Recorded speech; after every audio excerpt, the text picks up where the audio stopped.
The morning I finally said it out loud, frost was still thick on the fence rails, and my breath hung in the air longer than I wanted it to. I remember the cold specifically because I had been awake since 4, sitting on the edge of my bed with my coat already on, going over the words in my head one more time. I had written them on the back of a feed receipt the night before, just so I could see them outside my own skull for a moment. I never carried the paper with me. I didn't need to by then. The question had been sitting in my chest for nearly 3 years, pressing up under my collarbone every meeting, every meal where the only sound was forks against plates, and nobody said the thing everyone was thinking. I was 18. That morning, the question finally left my mouth. Within the week, no one in the fellowship would say my name out loud again. Before I go any further, I'm Naomi, and this is the channel where I talk about growing up inside the Fellowship of the Higher Way, a closed community tucked into a valley in the mountains of western Montana, the kind of place that doesn't show up on most maps and likes it that way. This is where I say the things that were never supposed to leave that valley. If any of this resonates with you, I'd really appreciate it if you'd subscribe and turn on notifications because I have a lot more of these stories and they deserve somewhere to land. Now, let me tell you what happened that October. In the fellowship, worship happened every Sunday in the long hall, a converted barn at the center of the compound with backless benches that never quite stopped smelling like cedar and lamp oil. Men sat on the east side, women on the west, children wedged between mothers and aunts, infants passed hand to hand without a sound when they started to fuss. Services ran 2.5 hours, sometimes longer. There was no instrument, no raised voice, nothing but the elders' words and the creak of the benches when someone shifted their weight, which you learned early not to do. You sat with your hands in your lap. You did not whisper. You did not ask. That last part I was never very good at, even when I tried. I'd taken my vows, what we called entering the order, at 16. That was the moment everything sealed shut. Before that, during what the older girls called the watching years, you had a kind of provisional freedom. The community understood you hadn't chosen yet, so your doubts were tolerated the way you'd tolerate a child's tantrum, with patience and a little distance. But once you knelt in front of the council and gave your word, you had made a vow not just to God, but to every person sitting in that hall. To leave after that wasn't simply a personal decision anymore. It was treated as a wound to the whole body. And to question what you'd vowed to uphold out loud in front of others was treated as something close to violence. I had been carrying my question since I was 15.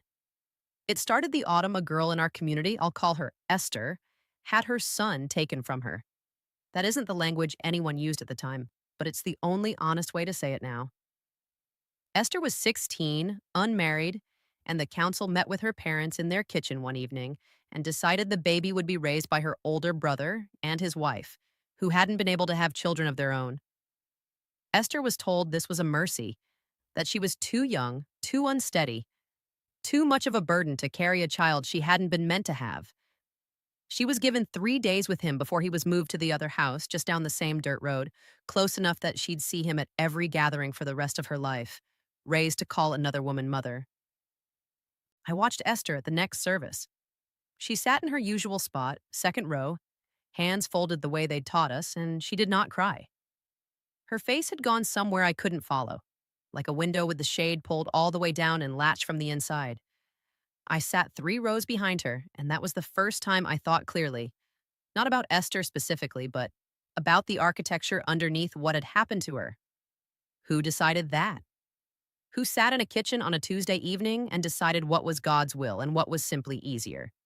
Who decided that her silence afterward counted as grace, while her grief was something to be quietly managed instead of heard? That question lodged itself somewhere under my ribs, and it stayed there for 3 years. Here's the thing you need to understand about asking questions inside a community like the Fellowship.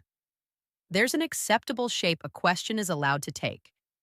It can fold inward, toward your own shortcomings, your own lack of faith, your own failure to understand something you're sure must make sense if only you were better. What a question cannot do is point outward, toward the council, toward the structure itself, toward who gets to decide and on whose behalf. That kind of question doesn't get called curiosity. It gets called pride.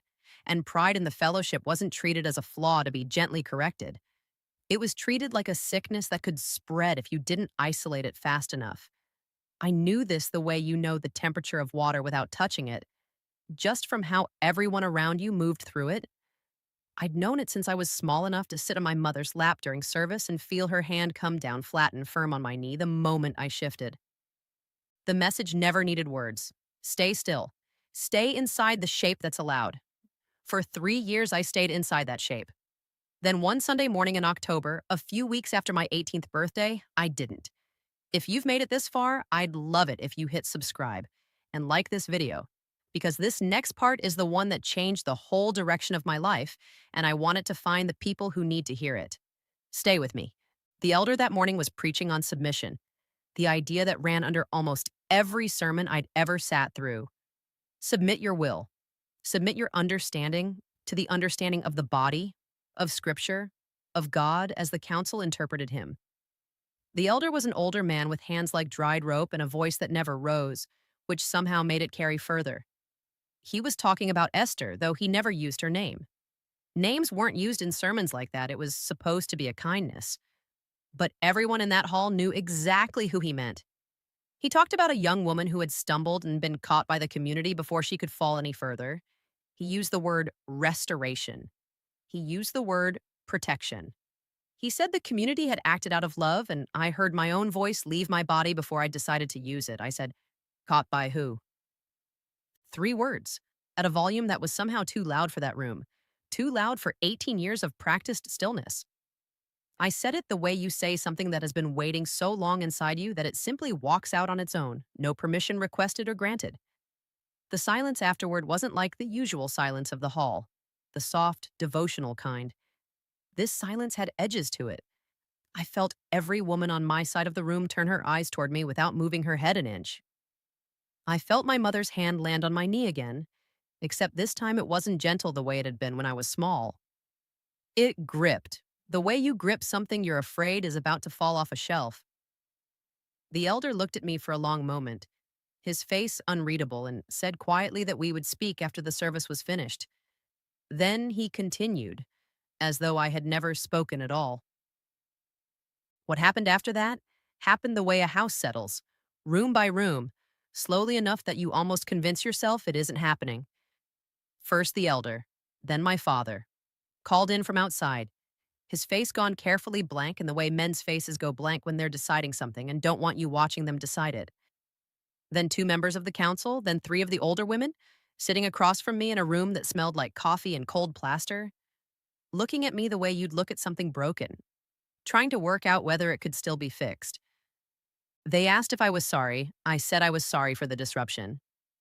They asked if I repented of my pride. I sat with that word for longer than I should have. Pride. I said I didn't understand how asking a question counted as pride. That was the wrong answer, not because of what I'd said, but because I'd said anything at all. A person who truly repented wouldn't have argued the definition. She would have simply bent. I didn't bend. The formal setting apart took 2 more weeks to be announced. Those 2 weeks were an education all their own. I still lived under my parents' roof. I still sat at the table for every meal, but the air in the house had changed texture completely. My mother spoke to me only when speaking was unavoidable, and only in the fewest words a situation could possibly require. My younger brothers grew careful around me. The way children get careful around something they've been told without being told outright is dangerous to touch. My father stopped looking at me directly. I want to be clear because it took me years of unpacking this to get clear on it myself that it wasn't cruelty. It was fear. The setting apart wasn't only about me. It was a message broadcast to everyone else in that valley about what happens when you point your voice in the wrong direction. I had become the message. When it was finally announced, I had to sit through the service where it was read aloud. That's how it's done. You sit there and listen to your community formally withdraw from you in front of everyone. Members of the order weren't to eat at the same table with someone set apart, weren't to take anything from their hands, weren't to do business with them. The isolation was total, and it belonged to the whole community at once, not just to me. Every person who participated in it was demonstrating their own loyalty in the act, confirming their own belonging by enforcing my exile from it. I sat on that bench and listened, and I thought about Esther, about the way her face had gone somewhere unreachable. And for the first time, I understood not just what had happened to her, but why she had let it happen without making a single sound. She already knew exactly what sound would cost her. I want to be honest about what came next because this is the part people outside a community like this often find hardest to understand. I didn't leave right away. I stayed almost a year longer. I stayed because the setting apart had settled over me like weather. And you don't argue with weather, you just try to find whatever shelter you can inside it. I stayed because my mother was still in that house, because the barn still smelled the way it had always smelled. Because leaving meant that every version of myself that had existed before that October morning would also have to be left behind. And I didn't yet know who would be standing on the other side of that. I stayed because even a place that's hurt, you can still be the only place you know how to exist inside. I left 2 days after my 19th birthday. I took one bag. I didn't tell anyone, not because I was afraid they'd stop me, but because I couldn't bear the particular silence of a goodbye nobody was allowed to give me. My mother was at the stove when I walked through the kitchen for the last time. She had her back to me. I stood in the doorway a moment longer than I needed to. She didn't turn around. I don't know if she knew I was standing there. I choose to believe she did. In the years since, in therapy rooms and quiet apartments far from that valley, I learned language I'd never once heard spoken inside the fellowship: coercive control, spiritual abuse, the difference between a faith that invites your questions and a system that can't survive them because its authority depends on you never asking. My therapist said something to me once that I've turned over so many times it's gone smooth, like a stone worn down by a river. She said, a community that cannot hold your questions does not actually trust its own answers.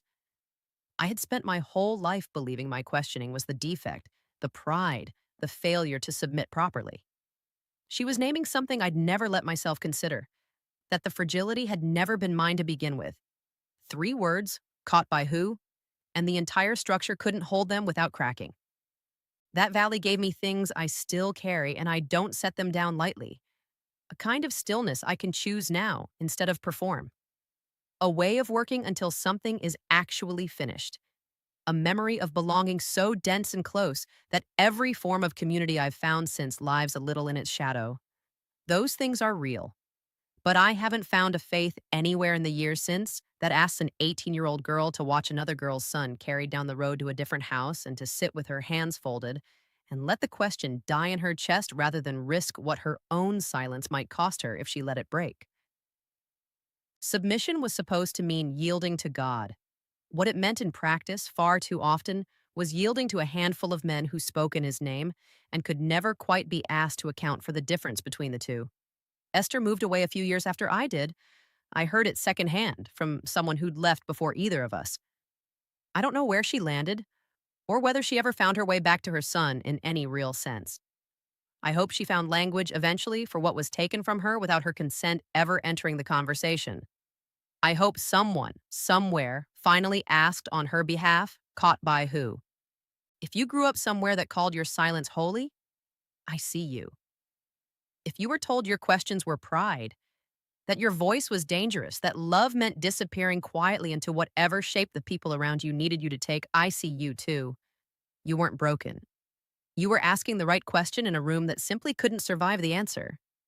If this story stirred something in you, I hope you'll subscribe and turn on the bell because there are more stories like this one waiting. And every single one of them deserves to be told out loud by someone who finally can. Until next time, hold on to your own voice. It might be the only thing that's truly yours.